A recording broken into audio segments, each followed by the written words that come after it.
Hi guys, welcome back to the channel.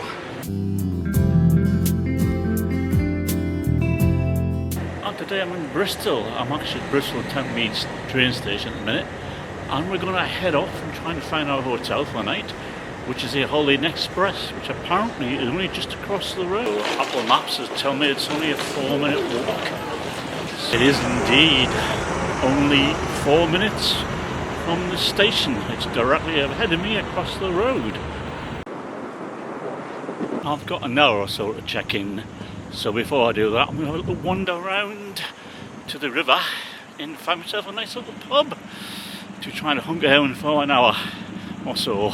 I was good, I decided to have a coffee instead.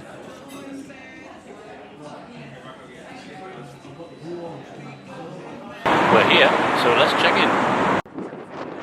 We are on the 6th floor.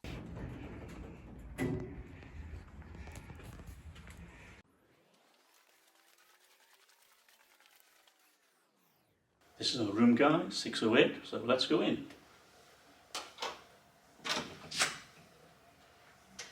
Welcome to the room, guys. It's not particularly very big, it's a bit bijou, so it won't take exactly that long to get around there, so let's crack on and do it. On the back of the door you have the usual fire instructions. Here's our hanging space. 6 coat hangers, 3 regular and 3 with clips, and even an iron and an ironing board.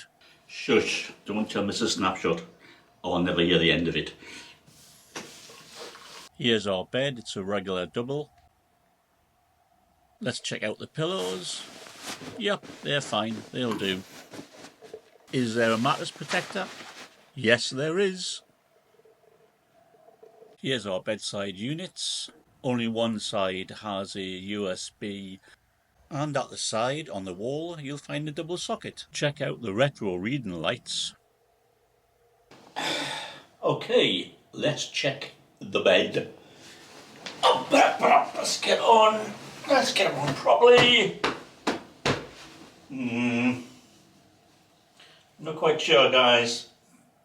Probably a bit firm for me. I'll let you know in the morning.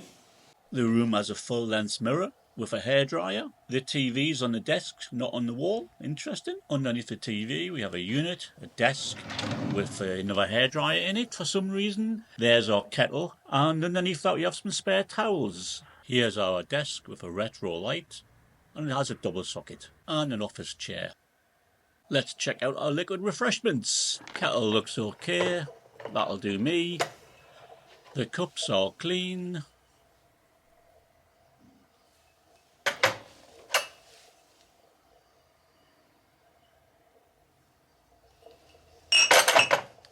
Here's our regular teas, coffees that you expect. Nescafe coffee, some PG tips, and some sachets of milk. At the side of the desk we have a very 80s style wall light, and at the side of the desk here's the bin. The cupboard was clean enough, nothing to worry about. We have aircon with art underneath it, and the controls at the side. Underneath the window there's a heater, and our window gives us a view of the station. This is our bathroom. The loo was spotless. The sink and sink unit are both some sort of moulded plastic composite. Next to the sink is a Dove hand wash dispenser. The bins below. We have this triangle mirror. Hello. On the wall we have a hygiene bag dispenser and shaver point. There's 2 towel rails and a hook on the wall next to the door. The shower's nice and clean, there's no mould anywhere. As you can see we have a bath mat provided. The shower head, whilst not spotless, is okay. The chrome mixer tap and shelf were spotless, and some Dove body wash and shampoo is provided. There's a towel rail on the wall. Well, I think it's time now we've sort of done a quick tour of the room and we've checked it out. For now, let's head downstairs to their bar area and find out what their little snack menu is. It's a bit short. There's a choice, either a ham toasty, a chicken toasty, or a couple of pizzas, basically. Nothing else. So we shall see what it's like. I opted for the cheese and ham toasty, which came with some plain crisps. I also had a half of bricks of meal, which was fine. Morning. Well, we slept well. So shower and breakfast, methinks. Catch you in a bit. Well, I can report that the pressure in the shower is fine, and so is the temperature. Shower tray seems to be filled up a little bit, so I'm not quite sure that's just how much I'm running. Whether it's blocked, let's just switch it off and find out. Okay, so the shower tray is draining, guys, it's just a bit slow. I've come down to breakfast early. I thought it might just be the only one in, but as you can see, it's actually quite a few people here, and it's just after 7 AM. Your breakfast selection is fruits, yogurts, some cereals, your typical full English, and some pastries and buns. I opted for some yogurts and berries. Here's my small fried English. Bacon was a bit greasy, sausages were a bit bland, hash browns are just hash browns. Nothing to report. So let's do a little summing up. Style wise, the room is a bit dated, for about 20 years I think, out of date, but however it is perfectly clean. I have a feeling it's been redecorated recently. The walls, for example, are spotless. The carpet is really clean as well, so you know that's a plus. The bathroom was clean, there's no mold around the shower, no mold around the sink area and stuff, so yeah, completely clean bathroom, completely clean room, so that's good.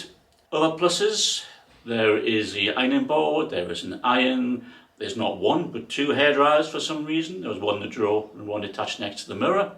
I'm going to give the room an 8 out of 10. So where do I pitch Holiday Inn Express compared to Travelodge or Premier Inn? Well, I think it's probably above that. I mean, a lot of things which are standard in a Holiday Express room are premium in a Travelodge or in a Premier Inn. So what was the price? It was £81 for the second week in March on a Sunday. I don't think that's too bad considering the cost of breakfast being thrown in. So I can't complain of the price. Would I stay here again? Probably. But again, depends on price. There's lots of chain hotels in Bristol. Depends what I get for my money. So that's my little summary, guys. So as always, don't forget to like, subscribe, comment, and I'll catch you on the next hotel review.